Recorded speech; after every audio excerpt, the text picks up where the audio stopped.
Hello my bunnies and welcome back to my channel. Today I wanted to talk about The Promised Neverland because I just finished the series, a little late to the party, but we were staying on it pretty good.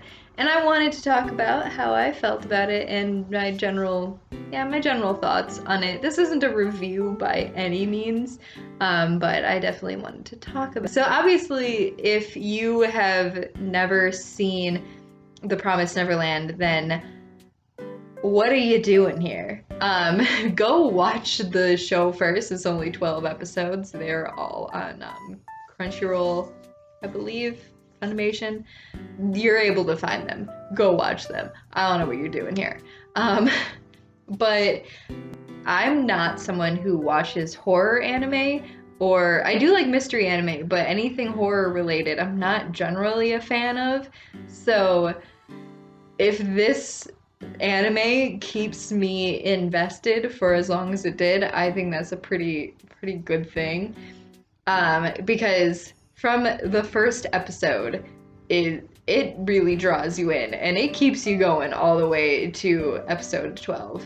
We decided to marathon the last like 8 episodes at the end. By the time we got to the last episode, we're like, oh, we're on the last episode already. You almost like couldn't tell the time was passing. And it's a trip. One of the things that we kept coming back to, or what was really like stressing us out during the entire series, was how Emma, Norman, and Ray, and other characters would be talking about everything very secretively, like by themselves in a room, but we would still be like, they're talking so loud, like they're gonna be found out. The whole mystery surrounding that was just like very stressful. This show itself is very stressful, especially the last couple episodes. Like, we were not sitting back relaxing on our couch. We were like watching very intently, like what's gonna happen. This was such a stressful anime to watch towards the end that I couldn't handle it. I was like, this needs to end. I can't. I'm getting stressed out. But the ending is so good. It's so good. And this is gonna be my hot take. I did make a tweet about this, that I am gonna go out on a limb here and say I don't want a second season of Promised Neverland. And I know that sounds very surprising, but honestly, I feel like the anime ended so well and so succinctly that I feel like a second season would ruin that, just from my experience of second seasons. So I don't know. If one comes out, I'll probably watch it, but I honestly am kind of like, I would be happy with just the one season.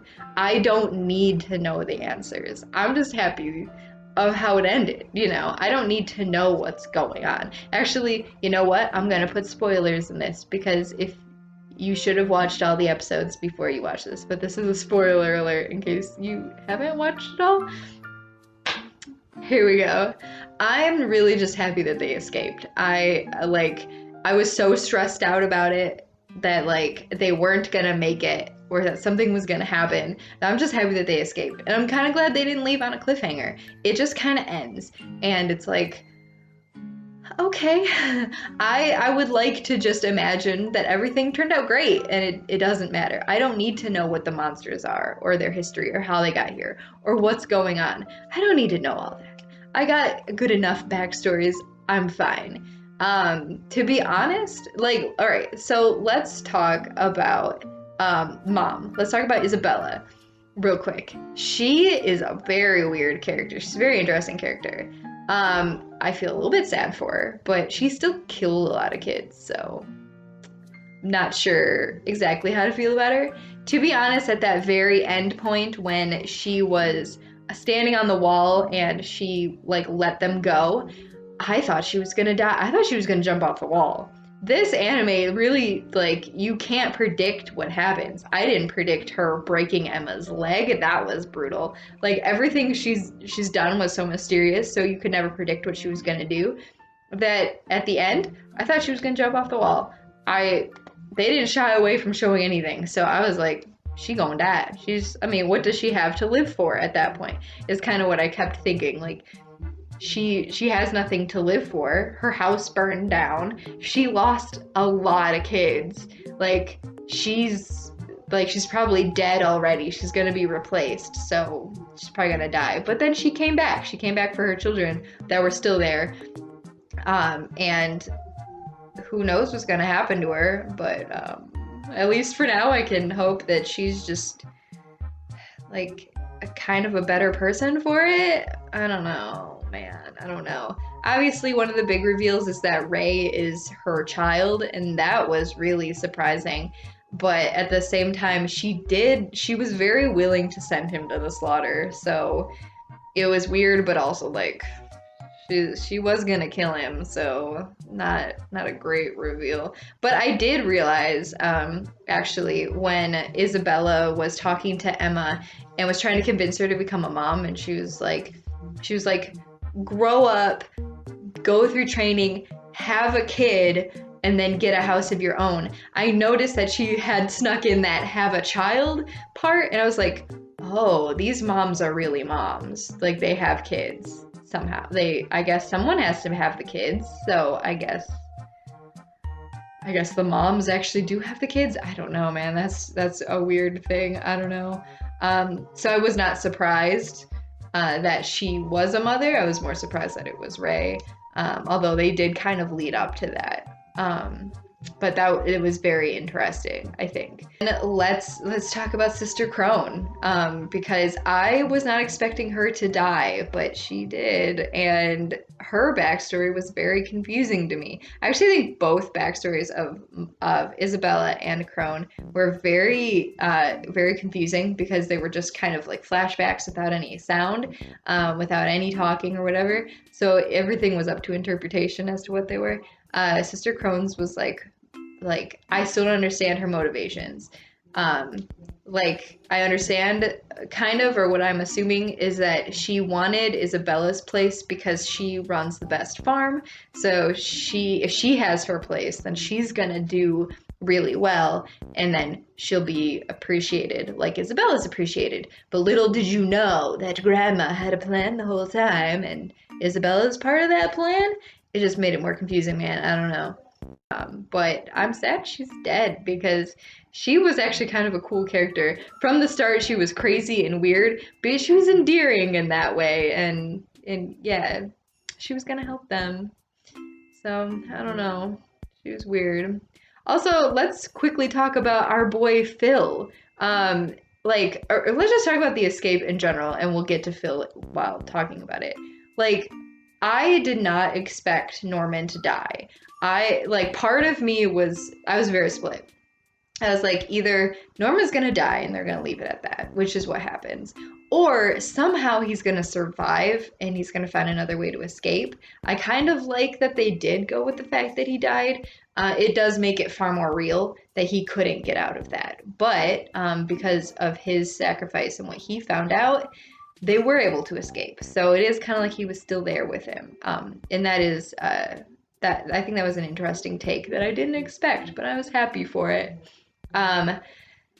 So after that, it was like so stressful, because like Emma was still healing, and Ray just, he just checked out. He was done. And he decided to go with his original plan. But his plan sucked.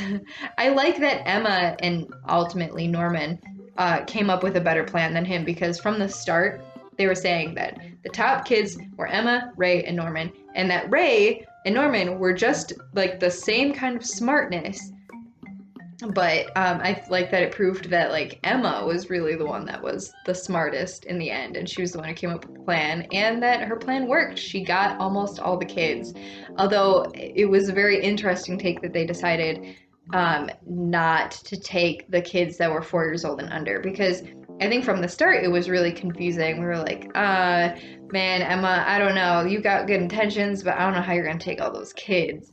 And I like that Gilda, that was her name. I was going to call her Glinda.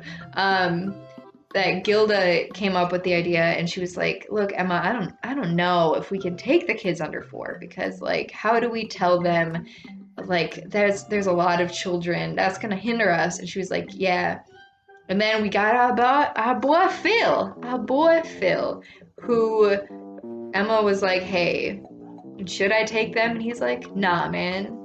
I'm 4 years old. I already understand all this stuff, and leave it to me. And Emma's gonna come back in a couple years and grab those kids, which could be really interesting. So, like, I don't know. The whole ending part was so stressful, but like so invigorating and like so satisfying. It was like, yeah, go kids, go. It's weird because they're 12, so like I don't think I was that smart when I was 12. But these kids are like crazy smart, especially like you think about Ray has been like undercover since he was 6. Like, look, I have a nephew that just turned 6, and I could not see him thinking this far ahead in anything. Like, oh my God. In the end, if like, I believe that I saw someone say this on Twitter, and I don't remember who said it. If I find the tweet, I'll put it in here. But they mentioned that they believe that Promised Neverland could end up being like at that same level that Full Metal Alchemist is. Whether you like Full Metal Alchemist or not, you do have to appreciate what it is in the community, that it's one of those top tier animes that everyone needs to see, as kind of an introduction to what anime could be, where it's both funny but also like very mature, and all of that. And I do believe that Promised Neverland could be that.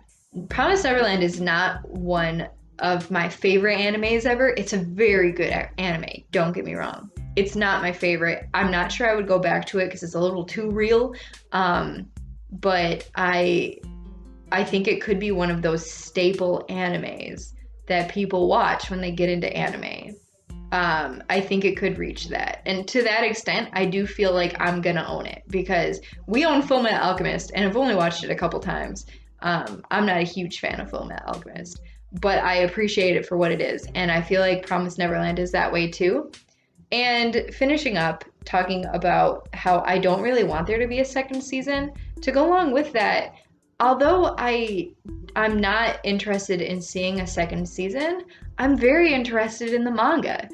I've seen some pages of the manga, some people talking about it, and it does interest me to a certain extent. Yeah, this is spoilers, so that's why I'm putting it at the end of the video. From what I'm understanding is that the manga takes place, that it has different arcs. What we saw in the anime seems to only be like a part of the manga, and that the other arcs are the different farms, I believe. This is what I don't know. I haven't looked that much into it, but that's from what I'm understanding. And that there is a time skip, and we get to see like Gilda and everybody as adults, or as like they've grown up a little bit more. And I think that's where the mystery part is going to come into it more, because this was definitely more of like an escape type situation. Very much people are talking about how it's just like Chicken Run, and that's true. So yes, there's mystery to it, but mystery wasn't the big thing, and I feel like the manga deals more with the mystery part of it.